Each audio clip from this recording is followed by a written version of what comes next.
Bismillahirrahmanirrahim. Assalamualaikum warahmatullahi wabarakatuh.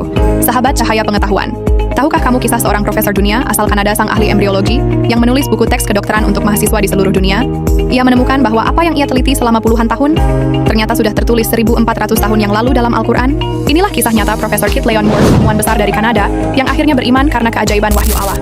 Tonton sampai selesai karena channel ini akan membahasnya.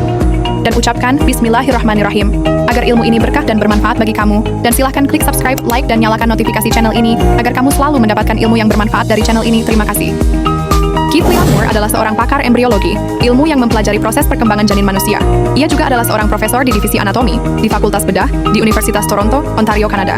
Moore adalah dekan asosiasi untuk ilmu kedokteran dasar di Fakultas Kedokteran Universitas dan menjadi ketua anatomi dari tahun 1976 hingga 1984. Dia adalah anggota pendiri American Association of Clinical Anatomists, AACA, dan menjadi presiden AACA antara tahun 1989 dan 1991. Ia adalah penulis buku medis terkenal yang berjudul The Developing Human, yang menjadi rujukan di seluruh fakultas kedokteran dunia.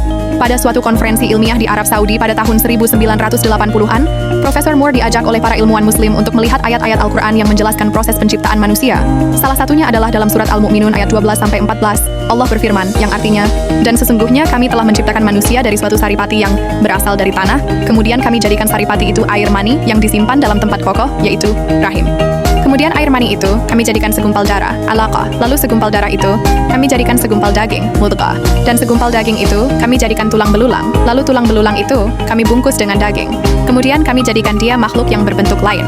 Maka Maha Suci Allah, pencipta yang paling baik." Sebagai seorang ilmuwan, Profesor Moore tertegun setelah mendengar ayat tersebut, karena istilah alaqah dalam bahasa Arab berarti segumpal darah atau sesuatu yang melekat di dinding rahim, dan itu tepat seperti bentuk embrio manusia pada minggu kedua dan ketiga kehamilan.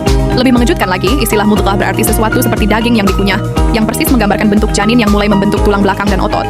Padahal, semua ini tidak mungkin diketahui manusia pada abad ke-7, ketika mikroskop pun belum ditemukan. Profesor Moore berkata dalam salah satu pidatonya, sebagai berikut. Deskripsi tahap-tahap perkembangan manusia dalam Al-Quran sangat akurat, bahkan lebih tepat daripada ilmu modern. Mustahil Nabi Muhammad mengetahuinya tanpa alat bantu sains. Ini bukti wahyu dari Tuhan. Sejak saat itu, Profesor Moore mulai mempelajari Islam secara mendalam. Ia kagum dengan bagaimana Al-Quran tidak hanya berbicara tentang iman, tapi juga tentang ilmu pengetahuan dengan ketepatan luar biasa. Ia kemudian menulis sebuah bab khusus dalam edisi revisi bukunya berjudul The Developing Human, Scientifically Explains the Quranic Verses, yang menjelaskan kesesuaian antara embriologi modern dan ayat-ayat Al-Quran. Bahkan di konferensi internasional di Dammam, ia menyatakan dengan jujur, jika ini yang tertulis dalam Al-Quran, maka ini pasti wahyu dari Tuhan. Dan tidak lama kemudian, Profesor Kit L. Moore menyatakan keislamannya, dengan keyakinan penuh bahwa ilmu dan wahyu tidak akan pernah bertentangan. Semoga ilmu ini bermanfaat bagi kamu. Mari mengucapkan Alhamdulillahirobbilalamin. Wassalamualaikum warahmatullahi wabarakatuh.